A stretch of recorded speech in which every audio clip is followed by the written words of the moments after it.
Morning. Hi, everyone. Hey, got me in my car. It's Saturday, January 25th, and we are getting on here a few minutes early. Just getting into Nahum. We were in the introduction of Nahum yesterday, and today we're going to be in chapter 1. And I'm going to get started here on page 261 in your book, the Passion Translation, the Minor Prophets. That's what we've been going through since November. It's almost the end of January.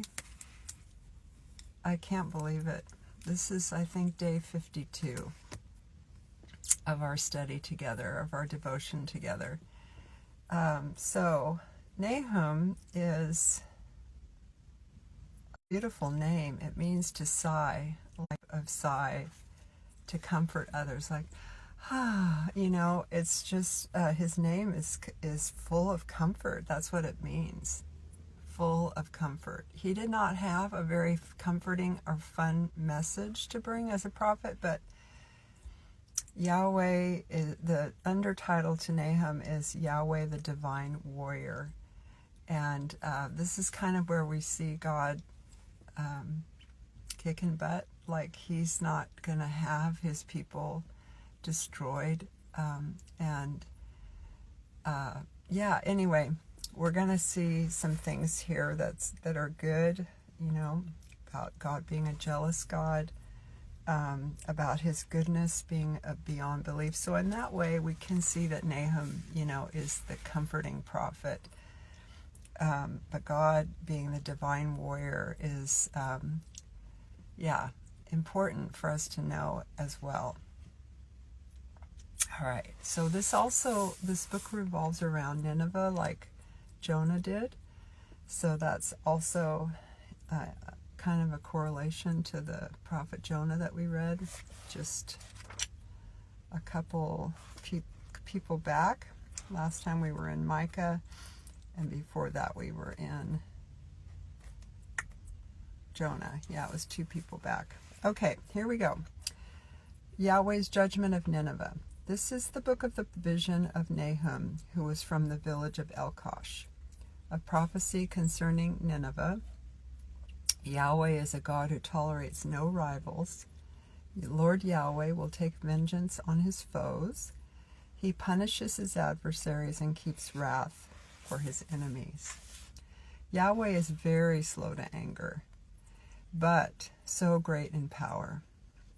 Yahweh will not let the guilty go unpunished. He marches out in the whirlwind and the storm, and the clouds are the dust of his feet. He rebukes the sea and dries it up, and makes all the rivers run dry. At his rebuke, the lush meadows of Bashan and Carmel wither, the flowering fields of Lebanon fade. In his presence, the mountains quake and the hills melt away. When he appears, the earth heaves, and the world and all who dwell in it are laid waste. Who can stand before an angry God? And who can face his fiery fury? When his wrath erupts, it pours out like lava, and boulders are broken to bits as he approaches. All right, so let's just read some of the notes in that first section. And Elkosh is the God is my bow.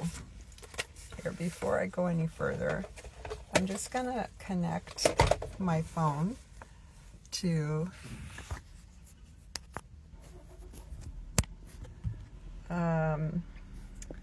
the charger and see if that helps at all.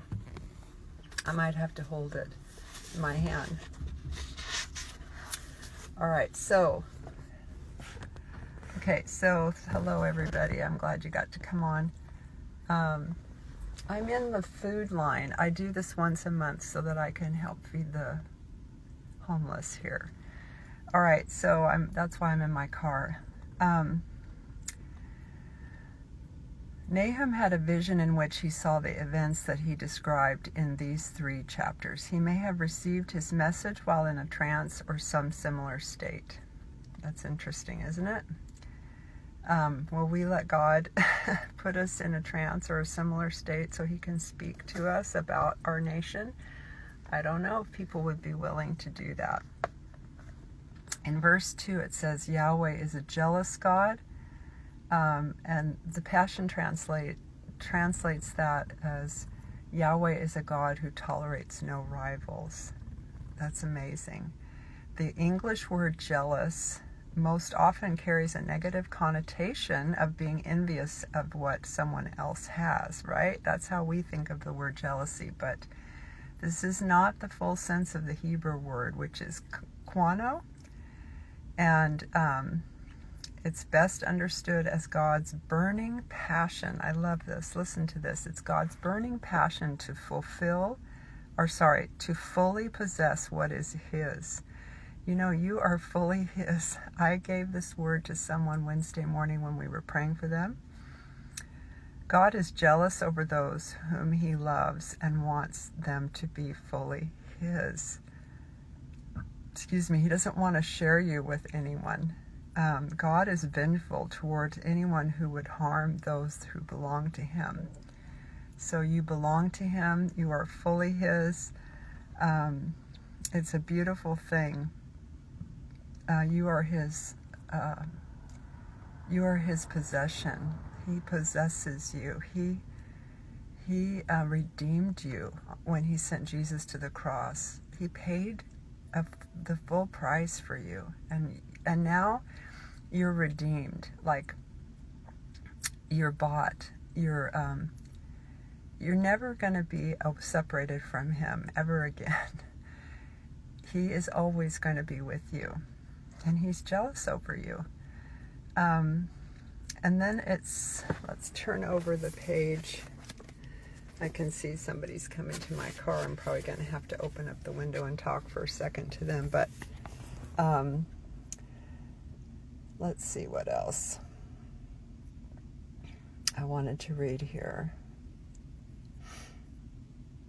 God doesn't easily become angry. I think that is so important for us to know. Literally, it means God is long of nostril. That's so funny. A figure of speech that means that he doesn't get angry easily. Do you ever lose your patience and become angry with someone that you wish that you hadn't? And that's something that God never does. And I'm so thankful. So like I said, I'm in this line of cars that I go to once a month mainly for the meat, because I make meals for veterans and for homeless. And the cars are actually moving. I'm surprised. It's only 7:36, but someone's about to come to my car and get some information from me. So I'm going to talk to them. And hi, Susanna, you're in Germany. Maybe you guys could type some greetings here. Susanna, do you remember Lori Sisson? Lori, do you remember Susanna was an intern with me at the same time? So many years ago. But anyway, I think I have to push mute for her second while this guy talks to me. But you guys, can you hold on for 1 minute while I give him my information? Here's my Christmas present from my sister that says, "You are enough." I love this so much. I'll be right back.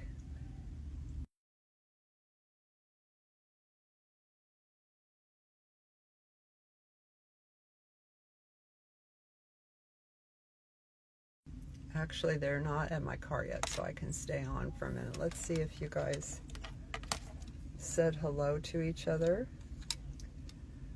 I will continue. Yay, Lori's saying hi. Hopefully you can see that, Suzanne. Okay, I'll be right back.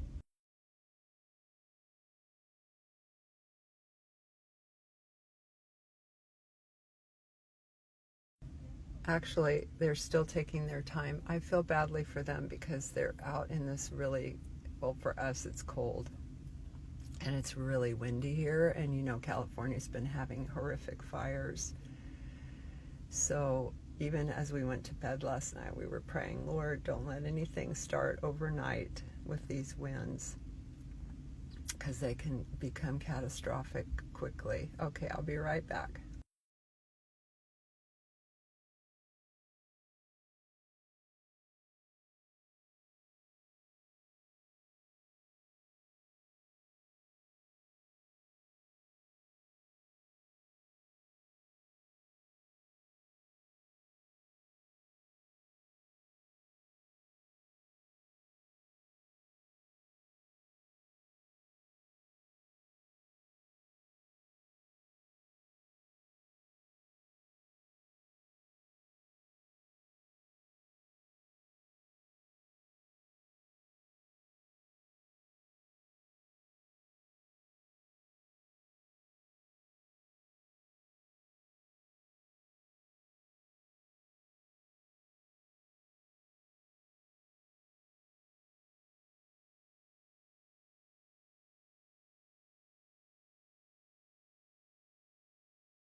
Okay, I'm back. I didn't know they were going to need all my information. Let me put my glasses back on. I'm sorry, you guys. I had to stop there for a second. Okay, so now we're on page 262, and it says God is our hiding place. But we were saying that God is slow to anger, and I'm so thankful to know that about him. And I want to be able to be like him. I want to be able to communicate to others without losing my patience. Aw. Yay, there you are helping her see when you might have crossed paths. Okay, so I'm driving. I'm just on the side of the road here. Don't worry, I won't hit anyone or anything. But this might be a little bit less cohesive today. I'm sorry. Okay, God is our hiding place. The goodness of Yahweh is beyond belief. For when trouble comes, we run into his heart and hide. He always cares for those who seek refuge in him. But with an overwhelming flood, he will make a complete end of Nineveh. And darkness will overtake his enemies. And then there's a prophecy against Assyria. And it says, whatever evil plot you hatch against Yahweh, he will so completely thwart that it will not rise up a second time. They will be like drunkards from their carousing. Like entangled thorns, they will be consumed as dry stubble. From you, Nineveh, came one. Okay, I have to turn the page one-handed, just a second. All right, here we go. Who plotted evil against Yahweh, a wicked, worthless strategist. All right, then the prophecy against Judah, or concerning Judah. Yahweh says, although your enemies are many and secure in their alliances. Okay, I have to turn the car here, so you're going to have to be patient with me for a second till I get around this corner, because I don't want to hit anyone or anything. I'm waving to people as they wave by. These volunteers here standing out in the cold, so many of them older people. It just amazes me what they do, giving of their time. Uh-oh, there goes all their paperwork flying away. That is so sad.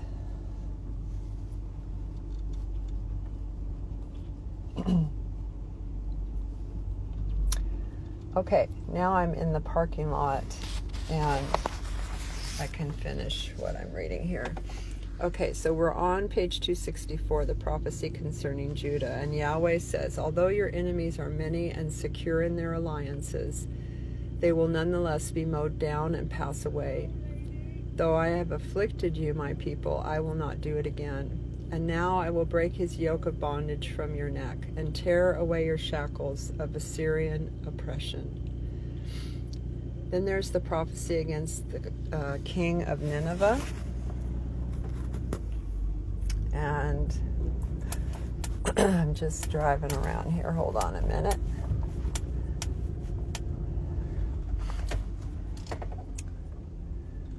All right. So with the prophecy concerning the king of Nineveh, Yahweh has decreed against you, Nineveh, your dynasty is over. Every idol in the temple of your gods I will destroy. Your carved and engraved idols I will dig your grave, for you are nothing to me. And then a prophecy concerning Judah. What a beautiful sight to behold, the precious feet of the messenger coming over the mountains to announce good news and to proclaim peace. This is absolutely one of my favorite verses in the Bible. How beautiful are the feet of those who bring the gospel of peace. People of Judah, celebrate your feasts. Keep your solemn promises to God, for the wicked one will never pass through you again. He's completely cut off. The wicked one here is Belial. He's the worthless one. This is a reference both to demonic power coming against God's people and the king of Assyria, who will never invade the land again. So, demonic power has to have a place to land. So it was operating through the king. So they're citing both the originator, the demonic, but also, excuse me, I'm losing my glasses, the person that it was filling, this thing was filling and using for destruction. Anyway, kind of a jumbly devotion this morning, but that's chapter 1 to Nahum. Let me just get back to the comments to see if there was anybody else saying anything here. I don't see anything. I just want to tell you, I hope that you have a good day. And we'll be, tomorrow is Sunday, we'll be in Nahum 2. Monday we'll be in Nahum 3. And then I'll be, on a little break trying to get ready with the next one, which is, I think, Obadiah. Let me see. No, it's Habakkuk. Habakkuk. Oh my gosh. That's going to be so good. All right. So, have a great day. And yesterday I challenged everyone to see if they could find 3 people to encourage with their words and to build up. And I was trying to challenge myself to do the same. And I think I was able to do it. I think there were, at least 3 people. I had meetings with a lot of people yesterday, so it was easy for me to speak good things into people's lives. I just encourage you to do that today, to be his mouthpiece. Even if it's just to your spouse, that would be wonderful to build them up. Say something kind. Bring them up and out of anything that the enemy's trying to lie to them about them. Don't allow it with your kids. Just don't allow it. Be the gatekeeper of truth for them. All right, in Jesus' name, go forth, man. Have a good, blessed day. Bye.